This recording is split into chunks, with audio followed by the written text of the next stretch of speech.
Hello வணக்கம். இன்றைக்கு பேச இருப்பது கனடாவிலிருந்து தப்பி போகும் இந்தியர்கள், அதாவது கனடாவிலிருந்து அமெரிக்காவுக்கு தப்பி போகும் இந்தியர்கள் என்ற தலைப்பில் தான் பேச போகிறோம். என்ன நடக்குதுன்னு சொல்லதை பார்ப்போம். இதனால் அமெரிக்காவுக்கு பெரிய தலையடி வரப்போகுது போல் இருக்குது. அதை பற்றி தான் இந்த வீடியோவில் பார்க்க போகிறோம். சரி, இந்த வீடியோக்கு போகணும்னா மறக்காமல் சப்ஸ்கிரைப் பண்ணி போட்டு பாருங்கள். வாங்க வீடியோக்கு போகலாம்.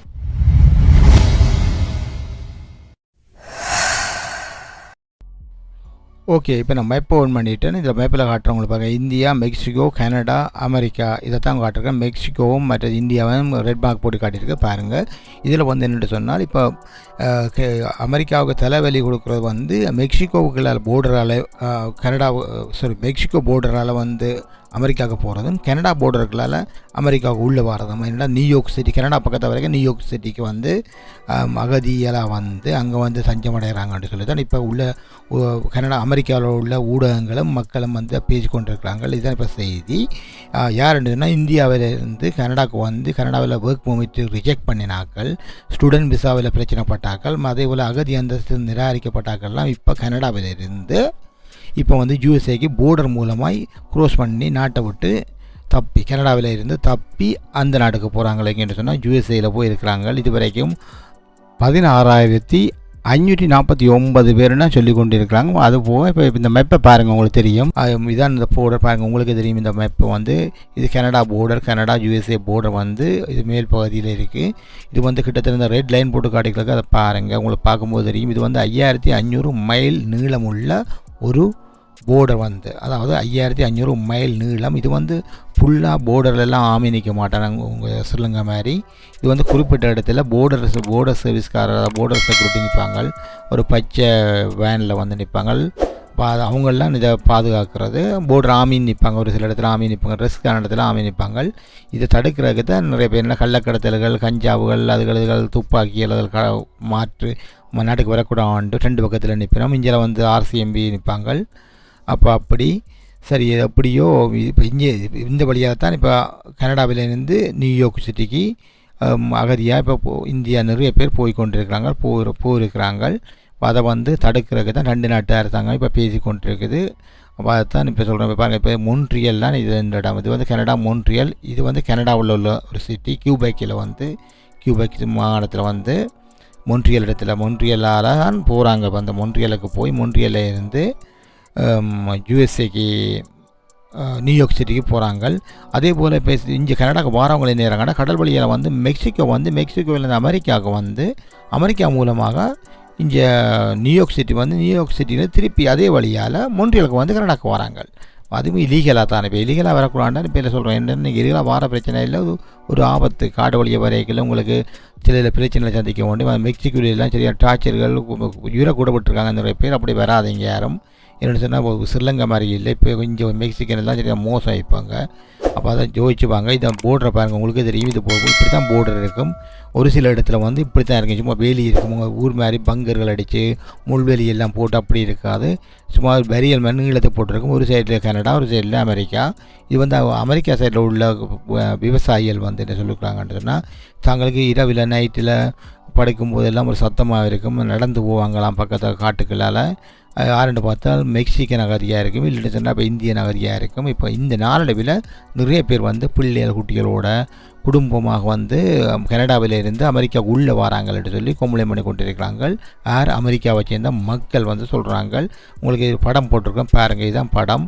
இப்படி காடு மேடுன்னு சொல்லி பிள்ளைகளோட குழந்தை குட்டிகளோட பாவம் அதில் ஒன்றும் அதெல்லாம் குறை சொல்லிடாது. என்னென்னு சொன்னால், இப்போ இந்தியாவிலேருந்து இங்கே அடைக்கலம் தேடித்தான் கனடாவுக்கு வந்தது. இப்போ கனடான்ற சட்டங்கள்லாம் இறுக்கினதால், அதாவது ஒர்க் பெர்மிட்டில் வந்தாக்களுக்கு வந்து ஒர்க் பெர்மிட் அந்த எக்ஸ்பைரி ஆன உடனே ரினியூ பண்ண மாட்டோம், புதுப்பிக்க மாட்டோம்னு சொல்கிறதால அவங்க வந்து நாட்டை விட்டு பக்கத்து நாட்டுக்கு போய் அகதி அந்தஸ்து கேட்குறாங்க அவர்களுக்கு.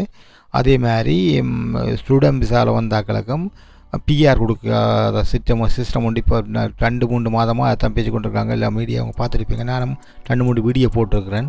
தேவன்ட்டு நான் தான் போய் பாருங்கள்.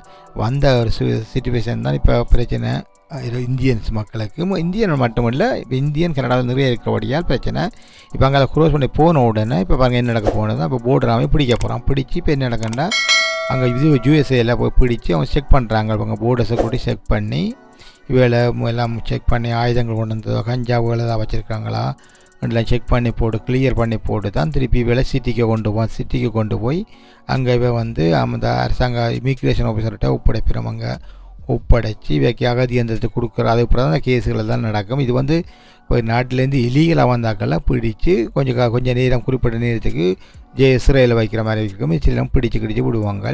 அப்போ நாளடைவில் வந்து இப்போ உங்களுக்கு தெரியும் போட்டு காட்டுறாங்க. 2023 வந்து இப்போ யூஎஸ்ஏக்கு இங்கே இந்த போனாக்கள் 10,021 பேர் 2023 இப்போ 24 வந்து பாருங்கள் 16,459 பேர் டோட்டல். அதாவது எவ்வளோ கூடியிருக்குன்னு நீங்களே பாருங்கள். இப்போ 6,000 பேர் கூடியிருக்கு. அப்போ அதை அரசாங்கம் வந்து இப்போ சொல்லி கொண்டிருக்கு. இது இப்படியே போனால் பிரச்சனையாக வந்துடும்.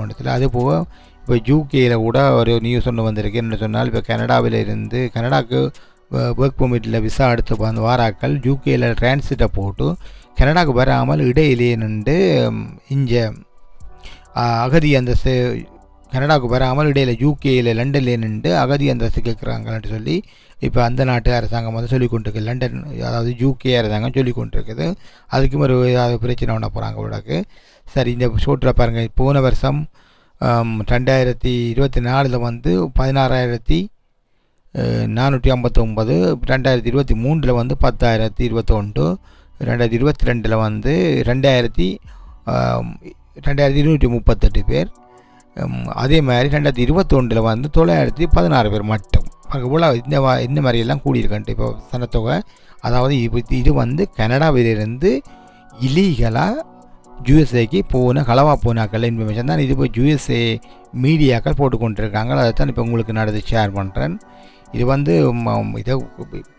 இதை பதியாமல் யாராவது இருந்தால் என்னென்னு தெரியல. ஆனால் இவ்வளோ பேர் வந்து கனடா விட்டு போயிருக்காங்கன்னு சொன்னால் இனிமேல் இவ்வளோ பேர் கனடாவில் இருப்பாங்கன்னு நீங்கள் யோசிச்சிங்கன்னா இப்போ இது வந்து பயத்தில் போனாக்கள். சில பேர் பயத்தில் என்ன நடக்குமோ பிடிச்சி அனுப்புவாங்களோ நாட்டுக்கு, இல்லைன்னு சொன்னால் இருக்கலாமோ, பிள்ளை குட்டிகளுக்கு நீ லைஃப் இருக்காது அப்படி இப்படின்ட்டு யோசிச்சு போனாக்கள்லாம் இது.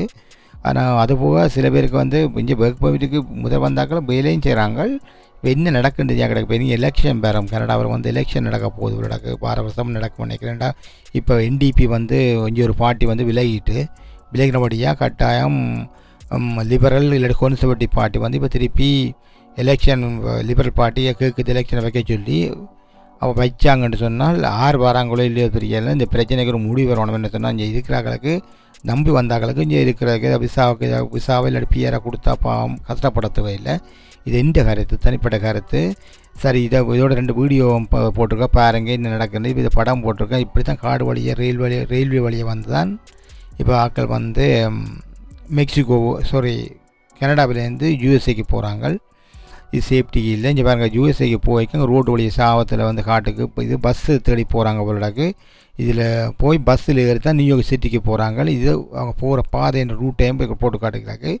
சரி, இந்த வீடியோ உங்களுக்கு பிடிச்சிருக்குன்னு நினைக்கிறேன். இது பிடிச்சிருந்தால் மறக்காமல் சப்ஸ்கிரைப் பண்ணுங்கள், பண்ணி போட்டு லைக்கே போடுங்க. இது ஒரு ஷார்ட் வீடியோ தான், பெருசாக போட எல்லோரும் 9 நிமிஷம் வீடியோ தான்.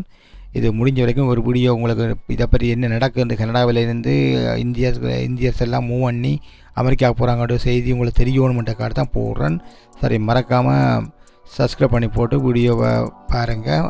இதுபோல் இன்னொரு வீடியோவில் சந்திப்போம். அது வரைக்கும் நன்றி, வணக்கம்.